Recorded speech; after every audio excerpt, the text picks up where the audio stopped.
আমি আজকে একটা সিম্পল ইলিশ মাছ দিয়ে পাইনাপল দিয়ে তৈরি করব। এখানে আমি 4 পিসের মতো বড় টুকরা করে ইলিশ মাছ নিয়েছি, সুন্দর করে ধুয়ে টুয়ে রাখছি। এখানে পাইনাপল কাটা আছে, এখান থেকে আমি 1/3 কাপ ইউজ করব। আর আমি সরিষা একটু ভিজায় রাখছি 1 টেবিল স্পুন, ছোট্ট একটা অনিয়ন, পেঁয়াজ, আর হলো 4-5টা কাঁচামরিচ। এই সবগুলোর আমি একসাথে ব্লেন্ড করব। তারপরে প্রসেসগুলো দেখাচ্ছি।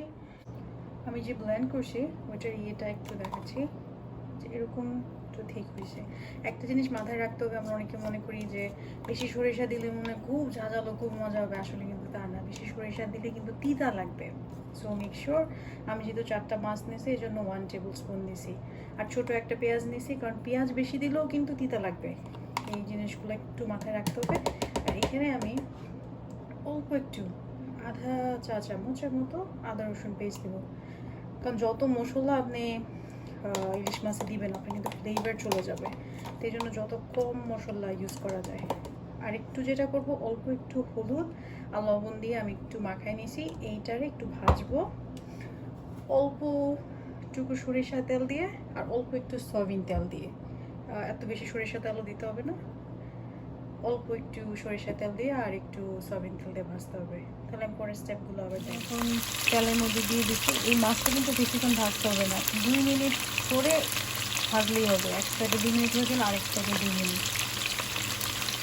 মাছটা খুবই সফট, তো কেয়ারফুলি চুজ করতে। কিন্তু ভাজা হয়ে গেছে, দ্য রিজন আমি শো করতেছি এটা কিন্তু মশমশা করে ভাজার জন্য এটা থাকছে না, খুব সফট থাকবে মাছটা। যেহেতু একটু অনেকেই ইলিশের কাঁটা লাইক করে না, সেজন্য একটু ভাজা নিলে ভালো। তো এই সময় আমি চুলাটা বন্ধ করে দেবো। পরেটা মিক্স করছিলাম ওইটা ওই ইলিশ মাছের যেটাতে ভাজছি ওই তেলে কিন্তু দিয়ে দিছি। এইটা একটু কষানো হয়ে গেলে আমি হালকা একটু পানি দিয়ে আরও 4-5 মিনিট কষাবো। মানে আপনাদের পরিমাণ মতো লবণ অ্যাড করবেন, আর হলো আরেকটু হলদি দিতে পারেন যদি একটু কালারফুল দেখতে চান। এরপরে আবার চেক করলাম, এই যে দেখেন ঝোলটা একটু ঘন হয়েছে না, এত সুন্দর একটা গন্ধ আসছে। কাঁচামরিচ, তারপরে আবার পাইনাপল। বাসায় রান্না না করলে বুঝবেন না। আমি অল্প একটু মেবি 1 চিমটির মতো একটু আস্ত জিরা দিচ্ছি, অপশনাল, আপনি দিতে পারেন না দিতে পারেন। এই পয়েন্টে আমি অল্প একটু পানি অ্যাড করবো, বেরোবে।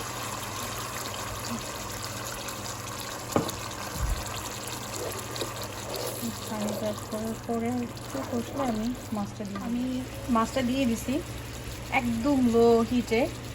একদম ঘড়ি দেখে 5 মিনিট রাখবো, কারণ মাছটা কিন্তু খুবই সফট।